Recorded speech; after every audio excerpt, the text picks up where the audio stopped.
Doctor Orlando Gutiérrez Boronat, secretario general de la Asamblea de la Resistencia Cubana, bienvenido a Desde el Capitolio. Es un gusto tenerlo aquí en Lima, Perú.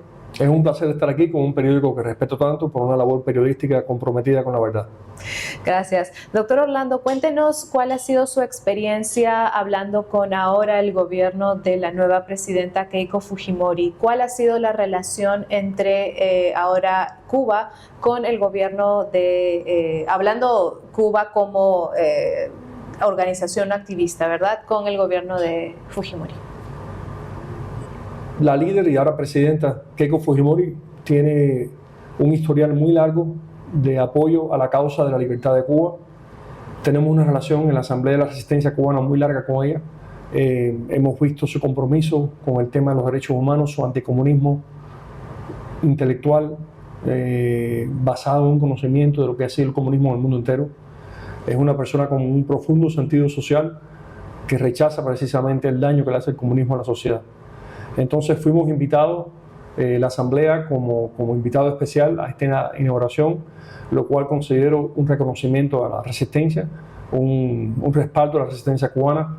Tuvimos acceso a todos los eventos oficiales, pudimos conversar con autoridades peruanas y también con otros presidentes amigos que se encuentran en el país, con el embajador Bernie Navarro, con el subsecretario de Estado Christopher Landau, con el presidente Kast de Chile, el presidente Peña de Paraguay, el ministro del Interior de Paraguay, Enrique Riera, y muchas figuras más. Pudimos conversar con el vicepresidente Galarreta, también tuvimos la oportunidad de saludarlo, y por supuesto con Keiko, con la cual simpatizamos mucho, le deseamos lo mejor, y nunca hemos visto, en mi vida yo nunca he visto el nivel de respaldo que tiene la libertad de Cuba internacionalmente y sobre todo en esta región latinoamericana. Desde febrero me he reunido con varios presidentes latinoamericanos y se nota un compromiso como nunca antes con el derecho del pueblo de Cuba a ser libre.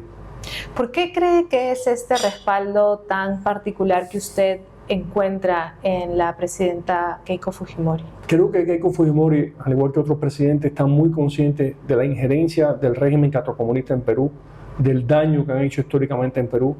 Creo que está muy consciente de que la embajada castrista históricamente ha funcionado aquí como un ente subversivo del orden peruano y de la armonía entre los peruanos. Están muy conscientes, por ejemplo, el Gallo Zamora era un agente provocador y subversivo en este país. Y creo que la presidenta Keiko tiene una conciencia muy clara de quién ha violado la soberanía nacional de Perú. Por supuesto, los cubanos libres siempre estaremos muy agradecidos a Perú, porque en abril de 1980 la Embajada de Perú en Cuba le abrió las puertas a los cubanos disidentes, y en cuestión de 48 horas, 11.000 cubanos habían pedido asilo a Perú. Y Perú los defendió, los protegió, muchos de ellos lograron salir para Perú, otros salieron para Estados Unidos, pero ese gesto de Perú queda clavado en nuestra memoria nacional, porque fue un gesto de hidalguía y de consideración para el pueblo de Cuba. Y creo que el régimen castrista tiene en su mente ese hecho, de que Perú en un momento clave supo defender al pueblo cubano. Y estamos seguros que Keiko Fujimori va a ser una defensora de la libertad de Cuba.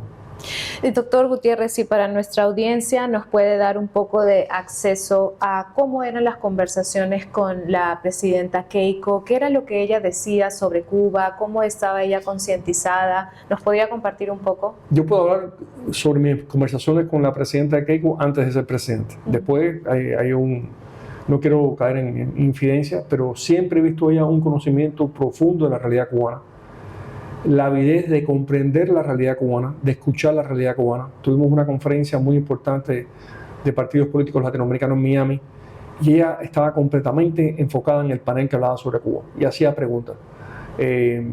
Y unía esa información con lo que intentó hacer aquí la izquierda radical en Perú, muy consciente de eso y también muy consciente del efecto de este régimen en el resto del hemisferio. Creo que es una persona culta, una persona que sabe de historia y sabe lo que el comunismo ha significado para millones y millones de seres humanos. Ha significado el oprobio, la tragedia, la persecución.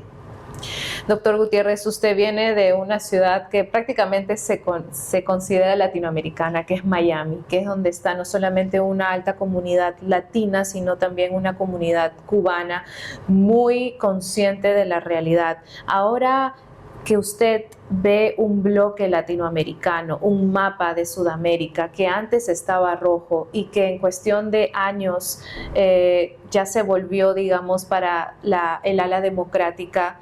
¿Cómo usted ve ese cambio del bloque, digamos, regional? También en aras del escudo de las Américas, que es una realidad que el presidente Trump ya está implementando con estos países. Es una excelente pregunta. Yo creo que lo que distingue a estos gobiernos que están llegando al poder en toda América Latina no solamente es que son conservadores, sino que muchos de ellos son anticomunistas. Comprenden a profundidad el daño que hace a una sociedad la ideología social comunista, la ideología comunista. Comprenden el daño que ha hecho en sus países la injerencia del régimen comunista de Cuba, promoviendo a esa izquierda radical. Y no solamente la ha promovido el régimen castrocomunista en la América Latina, ha promovido esa injerencia totalitaria en Estados Unidos, como lo indica, lo prueba el reciente reporte del Departamento de Estado sobre este hecho.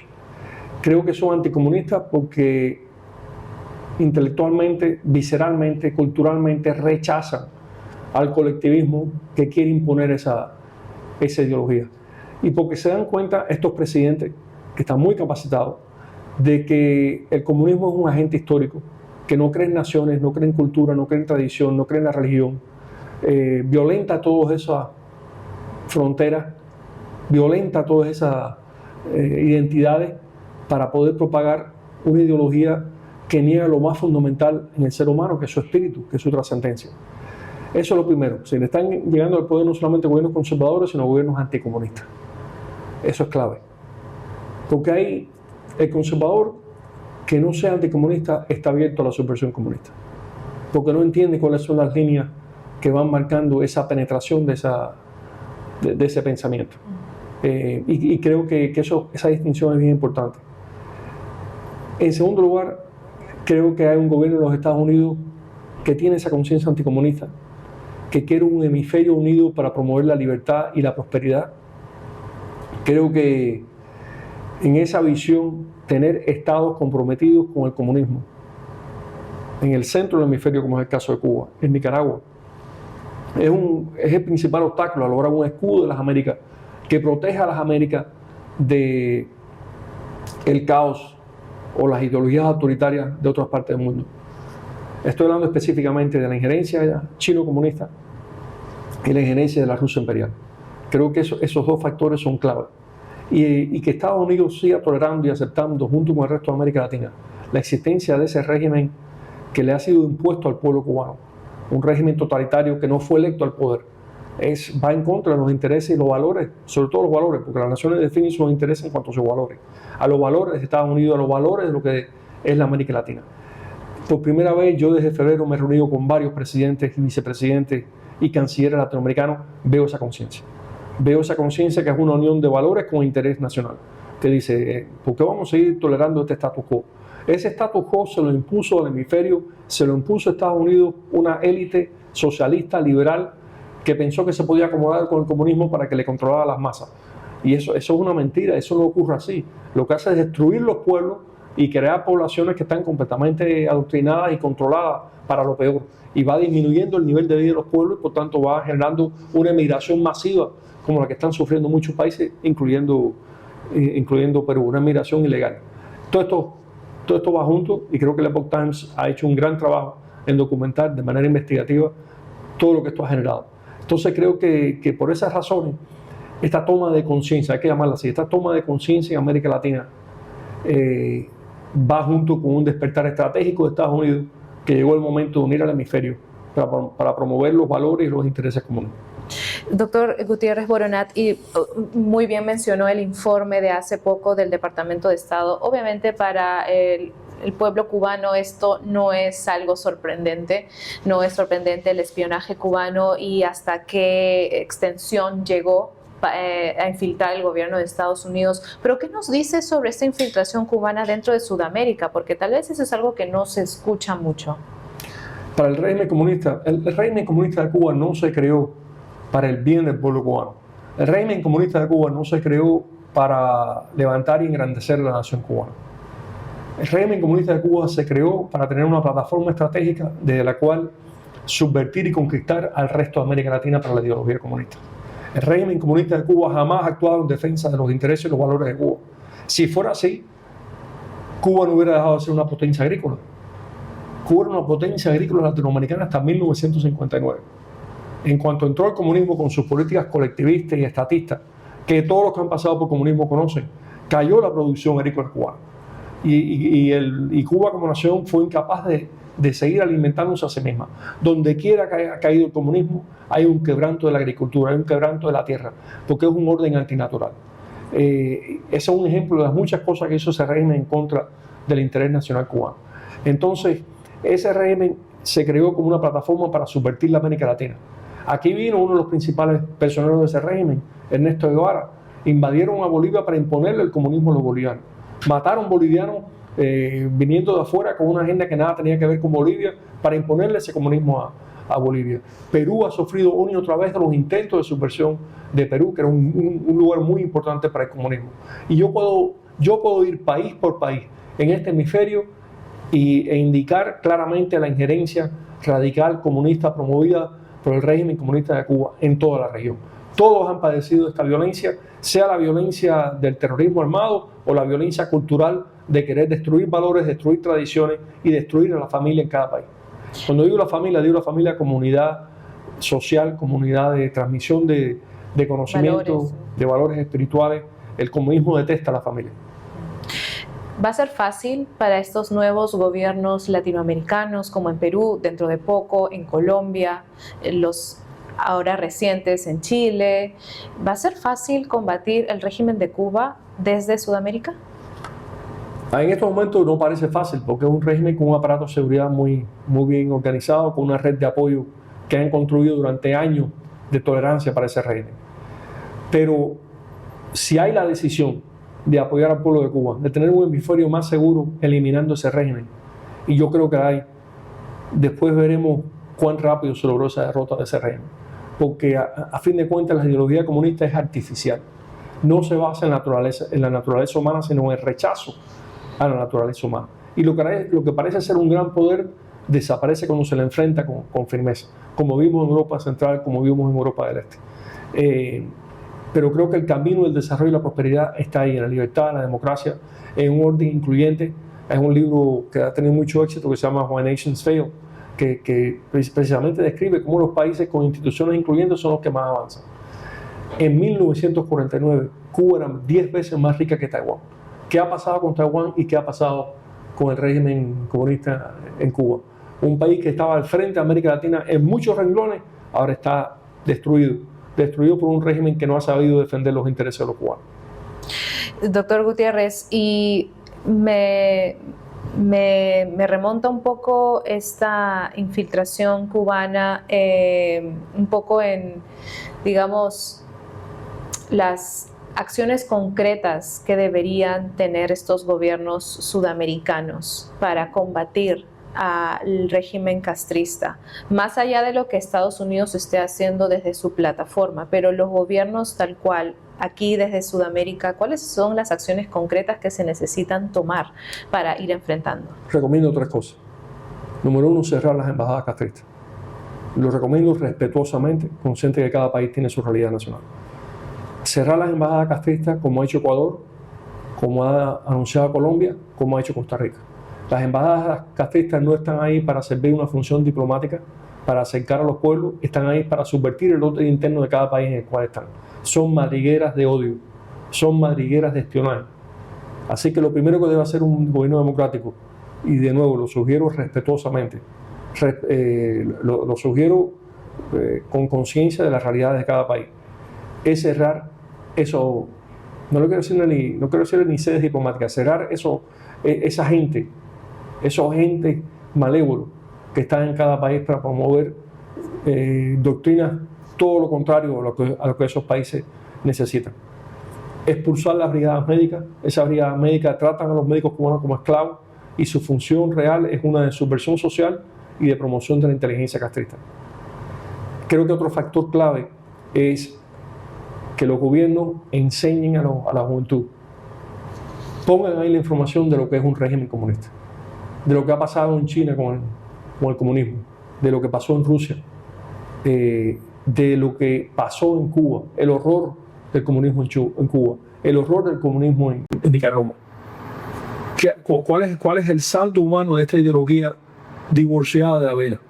Porque es una ideología que va en contra de los preceptos fundamentales de la ley. Creo que la educación es clave. Y lo otro que haría es que hace falta que los países que tomen conciencia reconozcan y apoyen la resistencia cubana, porque es ciertamente la primera línea de lucha contra ese régimen que oprime. Doctor Gutiérrez Boronat, ahora quiero voltear un poco la mirada hacia México, porque definitivamente es un gobierno ahora a cargo de la presidenta Claudia Sheinbaum, que ha venido de alguna manera ayudando, entre comillas, enviando ayuda humanitaria a la isla. Sin embargo, esto, lo que conocemos todos es que realmente no llega la ayuda al pueblo cubano, eso no alimenta a la gente que realmente está sufriendo, sino que más bien potencia oxigena el régimen castrista. ¿Cómo ve usted esta participación o este rol de México en todo este bloque pues, de Latinoamérica? México ha sido un objetivo histórico del comunismo. La presidenta Claudia Sheinbaum tiene un largo historial bonito. Creo que ha hecho todo lo posible dentro de su realidad para apoyar a esa dictadura infame que está en Cuba. Han habido múltiples informes de prensa que han mostrado como la ayuda solidaria de México al pueblo de Cuba está siendo vendida por el régimen corrupto que padece Cuba. Creo que mientras México esté bajo el gobierno de Claudia Sheinbaum y bajo la influencia de López Obrador, no obrará con lealtad a los intereses y valores de un nuevo hemisferio occidental, sino muy influenciado por una ideología arcaica, una ideología que ha fracasado y una ideología que no le va a traer ningún bien a México. Pero ciertamente el castrismo también, uno de los factores que contribuyó a la permanencia en el poder del castrismo y a su llegada al poder fue esa izquierda mexicana comprometida con el totalitarismo de Estado. Sin el respaldo de factores claves en México, a través de estos 67 años de dictadura y los años anteriores de insurrección, el castrismo nunca hubiera existido. Así que la izquierda radical mexicana tiene mucha culpa en lo que ha pasado dentro de Cuba. El pueblo mexicano es un pueblo que queremos, tenemos muchos amigos mexicanos, tenemos un movimiento mexicano por la libertad de Cuba que ha sido muy activo. En estos momentos estamos en un momento clave para el destino del pueblo de Cuba. Y México debería tener una actitud consecuente con el bien del pueblo cubano y con los valores que dice defender. ¿Cómo un gobierno democrático va a desear de una dictadura de otro pueblo? Si se es supuestamente democrático y se le desea una dictadura a otro pueblo, entonces en realidad no se quiere la democracia para el pueblo propio. Es la realidad. Y creo que el discurso de la presidenta Sheinbaum es moralmente contradictorio e incoherente. Ahora tenemos uno de los actores clave que tienen ahora el pueblo cubano, es pues el secretario de Estado Marco Rubio. Hablemos un poco sobre el rol del secretario Rubio en estos tiempos en donde el presidente Donald Trump ha sido muy directo en decir que por ahí van por Cuba. Cuéntanos un poco, porque sé que usted también ha tenido, Marco Rubio ha sido senador de Florida por muchos años, definitivamente te ha tenido contacto directo con la comunidad cubana, con usted. Cuéntanos un poco esa trayectoria que tal vez muy pocos conocen sobre el trabajo que ha hecho el secretario Rubio antes de ser funcionario de Trump, todo este tiempo que lleva luchando por la libertad de Cuba, siendo él obviamente también de raíces cubanas. Marco Rubio es un intelectual, es un hombre sumamente capacitado. Sus clases en la universidad eran legendarias por lo profundo y lo extensa que era. Es un legislador con mucha experiencia, es un patriota americano, es un hombre que siente por el dolor del pueblo cubano, que comprende perfectamente bien lo que es el totalitarismo. Es muy capaz, ha mostrado una gran efectividad como secretario de Estado y como director de Seguridad Nacional en el Consejo de Seguridad Nacional. Creo que es una figura histórica y creo que su presencia al lado del presidente Trump ha sido una cosa muy positiva para la administración. Creo que Marco Rubio y el presidente Trump tienen la política correcta hacia el régimen comunista de Cuba. Creo que su visión es coherente y creo que los pasos que han dado en apoyo al pueblo de Cuba para que logre su cambio son moralmente correctos y van a tener resultados. Aunque yo parto del convencimiento que el motor de cambio en Cuba es el movimiento de protesta del pueblo de Cuba. En días recientes, el 24 de julio, la Asamblea, trabajando con el grupo de ciudadanos de la resistencia de diferentes partes de Cuba, se logró organizar una protesta nacional al unísono a las 9 de la noche, el 24 de julio. En el país entero hubo un cacerolazo masivo y se vio ahí como la protesta esparcida, descentralizada de los cubanos cada vez más se convierte en un movimiento nacional de reto a esa dictadura. Y yo creo que ahí está el motor del cambio, y es en respaldo a eso que las sanciones de Estados Unidos y de la comunidad internacional van a tener el efecto deseado. Ahora usted viene mostrando también esta bandera cubana, ha traído a Perú esta bandera cubana. ¿Qué representa este símbolo para usted de traer la bandera cubana a países en donde usted está hablando precisamente sobre la realidad de los cubanos? ¿Qué siente usted? Estamos en una intensa actividad internacional en apoyo al movimiento de protesta de resistencia civil dentro de Cuba. Donde quiera que voy llevo esta bandera, porque esta bandera representa muchas cosas. Es la bandera del movimiento por la independencia y libertad de Cuba, pero es también la bandera que el pueblo cubano el 11 de julio del 2021, cuando salió a las calles a protestar por la libertad, sacó su bandera nacional, a pesar de que el comunismo ha intentado convertirla en el símbolo del comunismo. Pero esta bandera también habla de la hermandad latinoamericana de Cuba, porque esta bandera la diseñó un venezolano, Narciso López, que murió peleando por la libertad de Cuba. Entonces esta bandera, con sus 7 símbolos, es un mensaje muy poderoso de la unidad espiritual del pueblo de Cuba con su verdadera historia, con su tradición y con los valores inherentes de valor de la vida, de justicia, de fe en la humanidad, que son los pilares de la identidad cubana. Entonces esta bandera representa muchas cosas para nosotros, pero sobre todo una realidad espiritual, la cual subordina solamente la cruz. Pero esta bandera representa esa lucha del pueblo cubano por la libertad. Como decía el gran geógrafo cubano Luis Marrero, Cuba es uno de los países del mundo en los cuales más se ha luchado por la libertad y menos se ha disfrutado. Pero esa lucha nuestra, esa cruzada nuestra contra el comunismo por la libertad, que ya lleva casi 7 décadas, se ha mantenido por esa fe. Y esta bandera es un símbolo, uno de los símbolos principales junto a la cruz de esa fe. Mucho también llama la atención cubanos que, ahora hablando un poco de Estados Unidos, han llegado al país de las oportunidades, de la libertad, y hicieron realmente cosas maravillosas, han contribuido de maneras increíbles a Estados Unidos. El mismo presidente Donald Trump lo reconoce y él dice: tengo muchos amigos cubanos que me han contado maravillas de lo que solía ser Cuba y cómo esto se fue pues apagando con el régimen castrista. ¿Qué es lo que usted pudiera compartir con la audiencia hispana que nos ve de diferentes países de cómo es el sentir ahora del pueblo cubano? ¿Está la esperanza, verdad, de que puede venir pronto un cambio? Sin embargo, también está la parte de qué es lo que les toca ahora a ellos como pueblo hacer. ¿Cuál sería el mensaje que le daría a...? Lo que voy a decir no es metáfora ni es poesía, en realidad. El pueblo cubano tiene una vocación de libertad que es el factor principal en su identidad. La libertad, la unidad familiar, la creencia en Dios, eso distingue a Cuba. El cubano ha demostrado que cuando tiene libertad florece. La República Cubana entre 1902 y 1959 fue un éxito, un milagro económico y social que la izquierda académica no quiere reportar en cualquier documental, pero Cuba fue un éxito en la economía, en lo social, en la cultura. Logró grandes cosas en su periodo de libertad. Y las diásporas cubanas en diferentes partes del mundo, todas han triunfado. Donde los cubanos no triunfan es en Cuba, y no por los cubanos, es por el comunismo. Entonces, esa capacidad de los cubanos es parte fundamental de nuestra razón de lucha. Cuando el pueblo de Cuba no tenga sobre sí una ideología totalitaria que se le impuso. Porque en Cuba el régimen cometió elecciones libres en 18 meses, 67 años después todavía estamos esperando. El Fidel Castro prometió una revolución para restaurar la Constitución ante los gobiernos militares o gobiernos cívico-militares, y lo que hizo fue crear una dictadura militar como nunca antes en la historia de Cuba, ni en la colonia.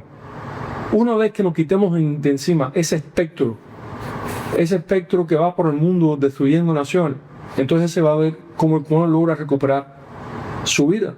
Por eso el lema auténtico, genuino que ha salido del pueblo de Cuba es patria y vida, no patria o muerte como dice el comunismo. Patria o muerte, ¿qué disyuntivo en ese? ¿Qué es lo que te dice la ideología? Patria y vida te dice que la gente quiere vivir en su patria, como está establecido en los 10 mandamientos: honra a tu padre y a tu madre para poder tener una larga vida en la tierra que Dios te ha dado. Eso es lo que queremos. Queremos que nuestras familias crezcan, produzcan, vivan, se desarrollen plenamente en su tierra, en la tierra que Dios nos ha asignado. Entonces, luchamos con esa fe inherente de lo que los cubanos pueden hacer, lo que han demostrado que hacen, y que desapareciera la dictadura comunista, si hay un cambio real, si hay un régimen híbrido, un régimen que sea la mitad, que todavía hay una presencia de la familia Castro, el Partido Comunista, eso no va a ser un cambio. Si hay un cambio real en Cuba, quiere decir que termina la dictadura, comienza la libertad, la recuperación del pueblo de Cuba va a ser asombrosa. Y no lo digo idealísticamente, no lo digo con muy iluso, los retos son inmensos. Como ha ocurrido en todos los países comunistas, hay un colapso demográfico terrible. Los cubanos no reproducen, la gente se va del país, el suelo está devastado. Todo lo que pasa con los regímenes cuando llegan estas dictaduras antinaturales, todo eso ha pasado dentro de Cuba. Pero sé que el pueblo de Cuba va a encontrar dentro de sí la fortaleza, dentro de sí mismo, dentro de su lucha, su identidad, su historia, de poder sobreponerse a toda esta destrucción de la infraestructura, de la población, de la economía, de la moral nacional, de la supresión de los valores, para poder construir una república que va a ser ejemplar. Estoy convencido. Doctor Orlando, hay algo que me llama la atención ahora que hablaba de Fidel Castro, porque reportaban que desde hace mucho, cuando él era entrevistado por los medios, él decía muy abiertamente que él no era comunista, a pesar que lo cuestionaban, incluso ni siquiera él, sino por su hermano Raúl Castro, que él era evidentemente comunista. Sin embargo, decía que él no lo era. Sin embargo, pues pasaba el tiempo y se comprobó que era una mentira. ¿Cómo puede esto servir de lección para países latinoamericanos en donde se ve una figura que aparentemente no representa ninguna amenaza, que aparentemente dice que no es comunista o que no es socialista? ¿Cómo puede identificar la gente a...? Excelente punto.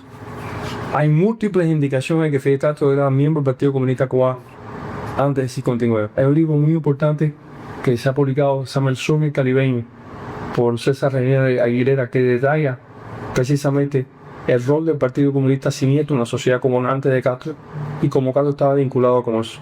Amigos de Fidel Castro de aquella época también hablan de su vinculación con el Partido Comunista. Pero no hay que ir a lo que puedan ser referencias subjetivas o anécdotas personales. Hay que ver la estructura que lleva Fidel Castro al poder. La estructura comunista que lo ayudó a organizarse en México, la estructura comunista con elementos terroristas clave que él lleva a la Sierra Maestra.